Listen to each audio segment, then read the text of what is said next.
The squat is potentially the most important movement in any fitness program because it requires so many muscles and joints operating together at once. Steve does his best to keep his toes straight, then lowers down until he reaches a 90-degree bend in the hips and knees. He then rises up by extending his hips forward until his body is in one straight line. He then lowers back down to repeat the exercise.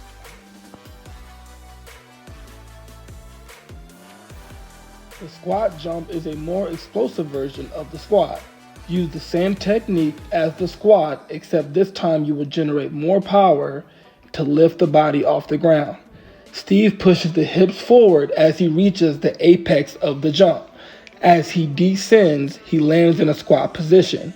This will allow the body to use the muscles to absorb the impact of the landing instead of the joints. This also prepares him to get ready for the next squat jump.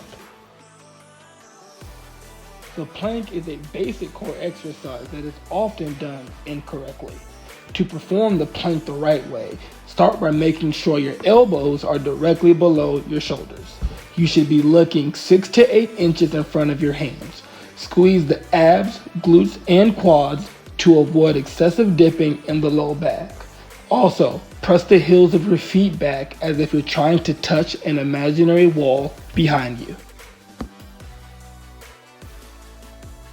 The burpee is a cardio and strength building exercise that incorporates muscles in the shoulder, chest, arms, core, and legs. Start by descending into a squat, then pressing the hands to the ground. Hop the feet back as you reach the plank position. Then hit a push-up by bending the elbows at least 90 degrees. Hop the feet in, raise the hands off the ground, and jump while raising the arms above the body. Land by lowering into a squat so that the body is ready for the next burpee.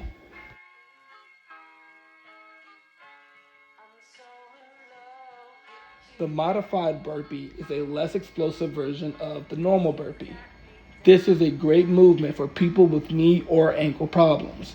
Start by descending into a squat, then press the hands to the ground. Instead of hopping the feet back, step 1 foot back at a time to reach the plank position. Perform a push-up, then step the feet up just behind the hands. Pick the hands off the ground, then raise from the bottom of the squat and perform a calf raise by lifting the heels off the ground.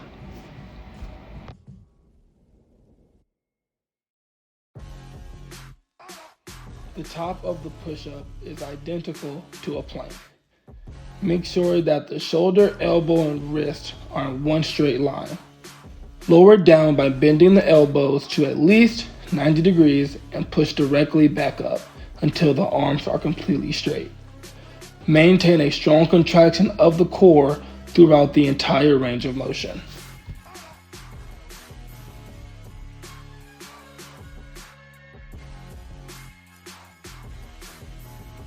The bent over row is a back exercise that is best used with heavy weights. Start by hinging or bending at the waist. Maintain a flat back by contracting the core. Do not let the neck unnecessarily extend the head up or drop the head down. Pull back at an angle until the elbows rise above the torso. Lower the arms back down until they are completely straight. Notice that the arms are pulling up and back and not just straight up. The kettlebell swing is the fundamental movement of the kettlebell program. This is a glute and hamstring exercise and not an arm or back exercise. Start by placing the kettlebell 6 to 12 inches in front of the toes and directly in the center line of the body. Hinge at the waist with a slight bend in the knee and grab the kettlebell. Act as if you're going to break the kettlebell handle in half. This will allow you to maintain a flat back. Hike the kettlebell back as if you're a center handing the football to a quarterback. The kettlebell should graze your backside. Then push the hips forward quickly until the body is in one straight line vertically at the top of the swing. Maintain a straight body by squeezing the glutes, core, and quads. This will help push the kettlebell forward. The kettlebell should still be swinging for a short period of time after the body is completely straight. Do not allow the kettlebell to raise above eye level. Guide the kettlebell back down by hinging and allowing the weight to graze the back side of the body. Repeat the kettlebell swing. Inhale on the way down, exhale on the way up. The kettlebell clean is another critical movement of a kettlebell program. While there is some pull with the shoulder to lift the kettlebell, you are using the momentum of the hips to pick up the kettlebell and using the arms to guide the weight into position at the top of the rep. Start with the kettlebell directly between the feet and along the center line of the body. Hinge or bend at the waist with a slight bend in the knees. Pick up the kettlebell with one hand. As you extend the hips forward, the kettlebell will rise along the center line of the body. The hand motion on the way up is similar to zipping a zipper on a coat. Finish with the elbow pointed down, the forearm straight vertically, and a strong straight wrist. Ideally, the kettlebell will rest on the bicep or elbow crease. Lower the kettlebell back down by hinging at the waist.